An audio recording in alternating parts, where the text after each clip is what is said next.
Sebelum kita masuk ke ceritanya, tolong tuliskan, sholawat, serta dari mana kalian berasal, di kolom komentar, serta jangan lupa klik tombol subscribe dan like. Semoga kita semua, mendapat berkah rizki yang melimpah dan kesehatan. Amin, terima kasih. Mari kita lanjut ke kisah cerita, let's go. Pagi baru saja merekah di ufuk timur Surabaya. Matahari masih malu-malu menampakkan diri, hanya sepotong bundar jingga yang mengintip dari balik kabut tipis Laut Jawa.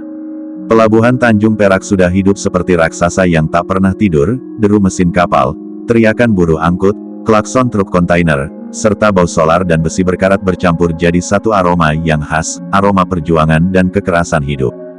Di antara lautan manusia yang sibuk itu, melangkah pelan seorang pria tua kurus dengan punggung sedikit membungkuk.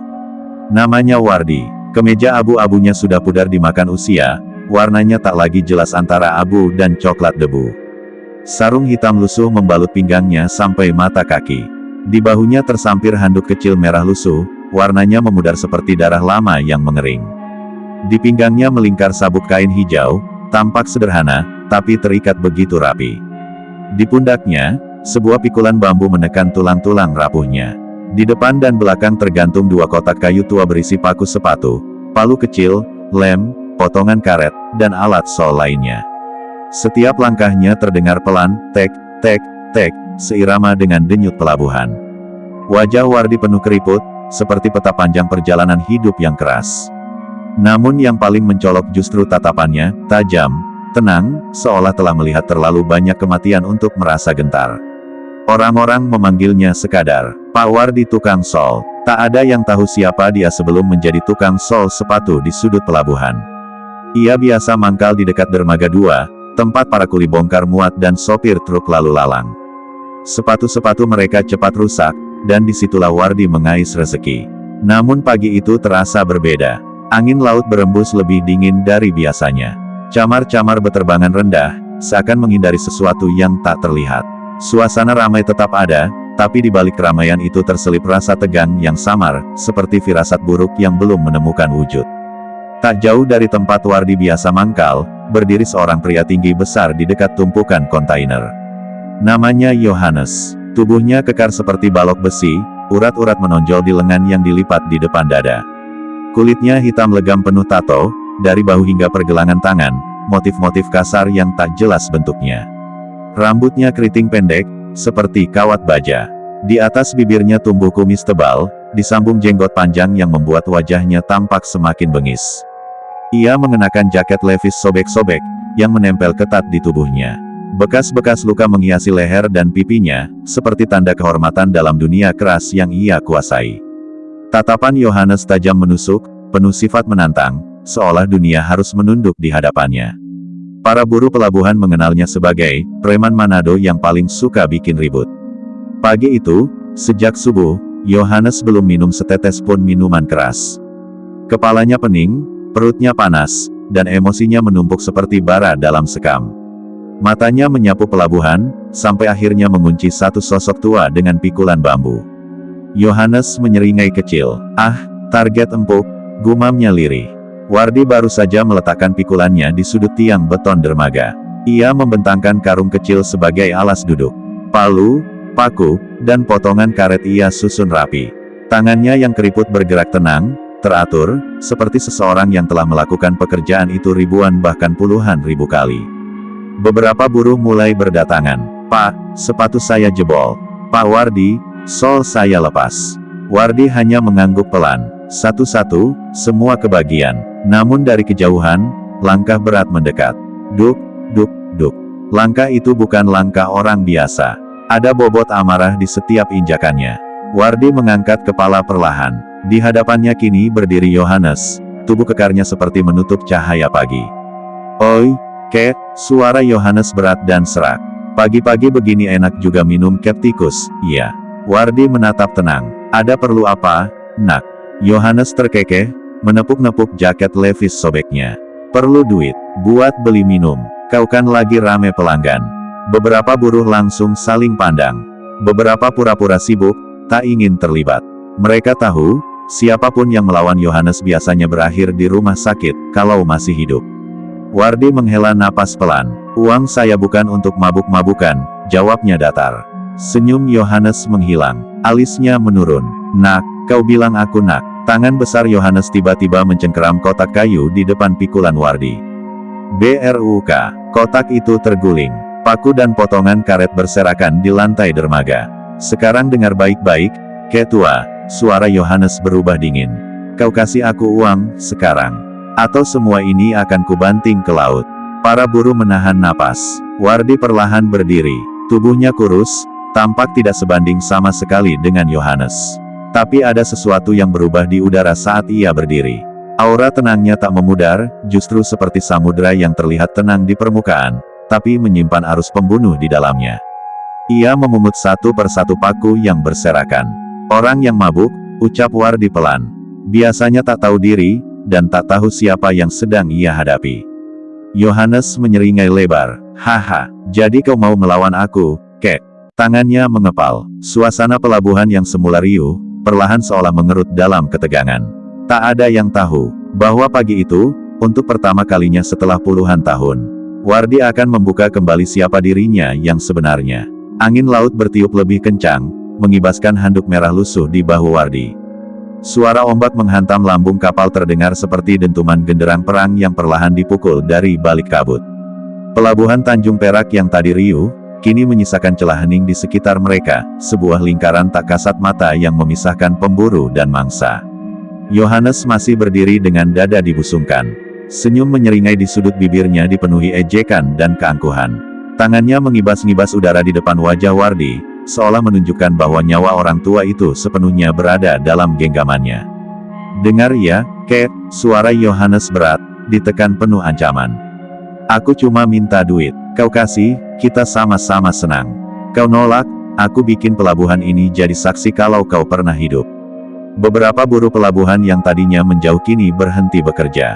Ada yang di atas kontainer, ada yang di kabin truk, ada pula yang pura-pura mengikat tali kapal sambil melirik.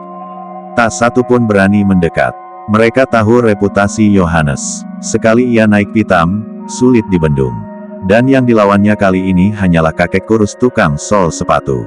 Wardi tetap berdiri tenang. Ia memandang wajah Yohanes yang dipenuhi bekas luka, bekas pisaunya orang, bekas botol pecah, bekas bogem mentah.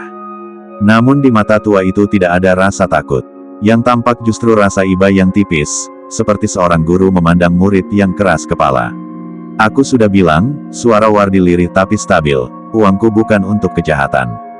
Yohanes tertawa keras. Kejahatan. Ia meludah ke samping. Kejahatan itu ketika kau berani menolak orang sepertiku. Tiba-tiba, brak, satu tendangan keras dilepaskan Yohanes ke kotak kayu belakang milik Wardi. Kotak itu terpental, jatuh menggelinding, isinya berhamburan, palu, pisau kecil, lem, potongan sol, semua berserakan di lantai dermaga seperti isi perut yang terburai. Beberapa buruh refleks memekik tertahan. Wardi tidak bergerak cepat, ia hanya memejamkan mata sesaat. Tarikan napasnya pelan, sangat pelan. Kubilang tadi baik-baik, Kek.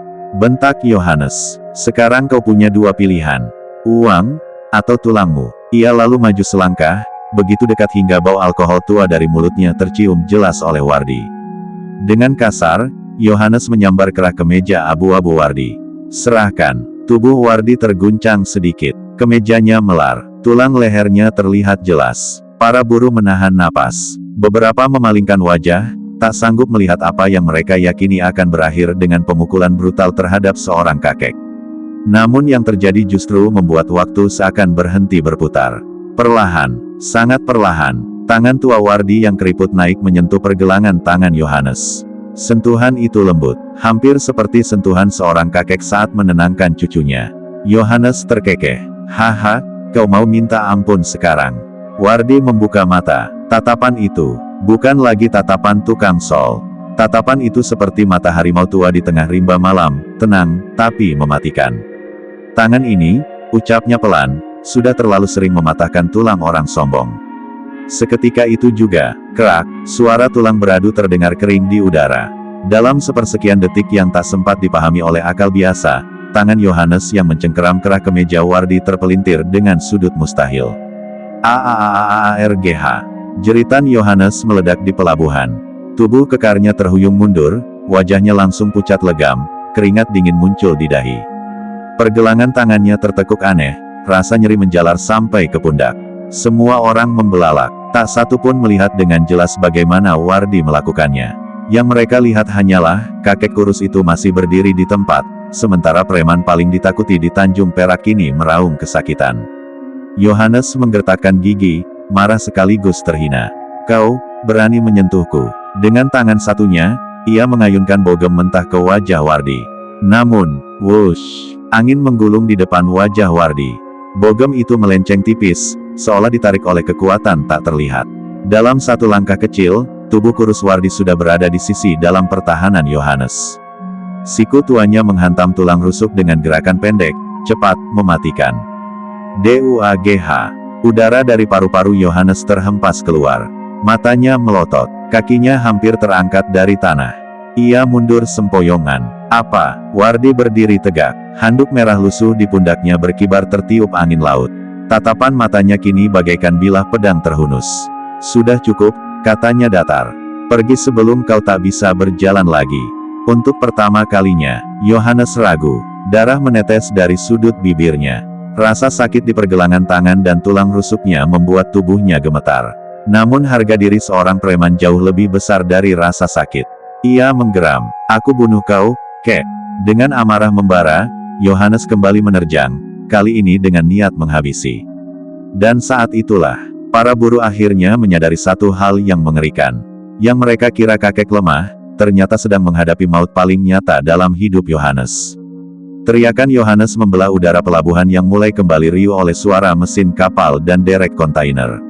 Namun di sekitar lingkaran kecil tempat mereka berdiri, suasana justru berubah menjadi sunyi yang menakutkan. Seolah bunyi-bunyi lain enggan mendekat pada dua sosok yang sedang berhadapan itu, preman bengis yang terbakar amarah, dan seorang kakek kurus dengan aura yang kini berubah sepenuhnya. Yohanes menerjang bagaikan banteng terluka. Langkahnya menghentak dermaga dengan keras. Urat-urat di pelipisnya menonjol, matanya merah oleh amarah dan rasa sakit. Tangannya yang masih bisa digerakkan ia ayunkan membabi buta, tinju sebesar kelapa itu melesat ke arah kepala Wardi. "Mati kau, kek!" Namun Wardi tidak mundur, ia justru melangkah sedikit ke depan. Dalam satu gerakan kecil yang hampir tak terlihat, kakinya bergeser membentuk sudut. Tubuhnya miring tipis, cukup untuk membuat tinju Yohanes meluncur kosong di udara. Wardi berputar, tangan tuanya melesat seperti cabang bambu diterpa angin badai. PLAGH. Tamparan keras mendarat tepat di rahang bawah Yohanes. Suara benturan itu bukan suara tamparan biasa, lebih mirip suara kayu keras menghantam daging. Kepala Yohanes terpelanting ke samping, tubuh kekarnya sempoyongan 3 langkah ke belakang. Darah segar langsung menyembur dari mulutnya. Beberapa gigi tampak retak. Para buruh menjerit tertahan. "Gila, itu kakek atau apa?" Yohanes terbatuk, meludah darah di lantai dermaga. Dadanya naik turun cepat, napasnya memburu. Harga dirinya diinjak-injak di depan banyak orang.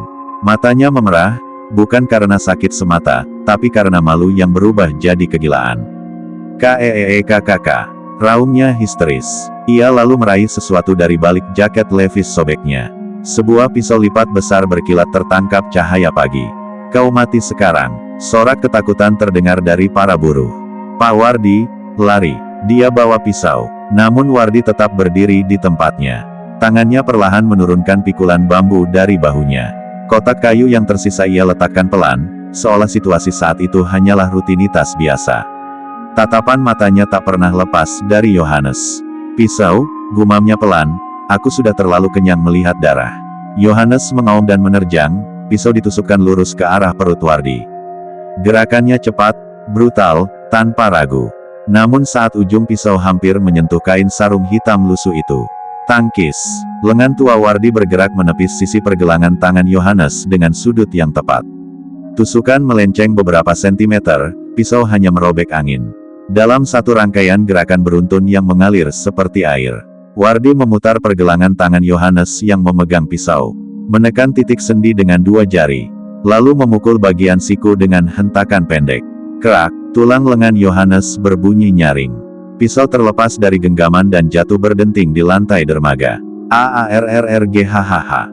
Yohanes menjerit setengah mati. Namun penderitaannya belum selesai. Sebelum tubuh kekarnya sempat jatuh, lutut Wardi menghantam ulu hati Yohanes dengan kecepatan yang tak sesuai usia pemiliknya. DUUGHH. Yohanes terangkat sedikit dari tanah, lalu menghantam lantai dermaga dengan punggung lebih dulu.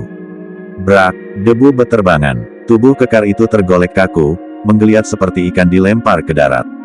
Para buruh terdiam, beberapa sampai menjatuhkan alat kerja dari tangannya. Tak ada yang percaya, preman yang selama ini menjadi mimpi buruk pelabuhan, kini terkapar di hadapan tukang sol sepatu tua. Yohanes masih sadar. Dengan sisa tenaga dan keputusasaan, ia mencoba merangkak mundur. Kakinya gemetar, tangannya yang patah menggantung lemas. Mulutnya penuh darah. "Kau, siapa, sebenarnya?" desisnya lirih, penuh gemetar. Wardi melangkah mendekat. Setiap langkahnya seperti pukulan palu ke jantung Yohanes. Tek, tek, tek. Ia berdiri tepat di depan tubuh preman itu, memandang dari atas dengan sorot mata yang kini tidak sepenuhnya dingin. Ada sesuatu di sana, kesedihan yang sangat tua. "Aku pernah dipanggil banyak nama," ucap Wardi pelan. "Di hutan, di gunung, di lembah darah." Yohanes menelan ludah berdarah.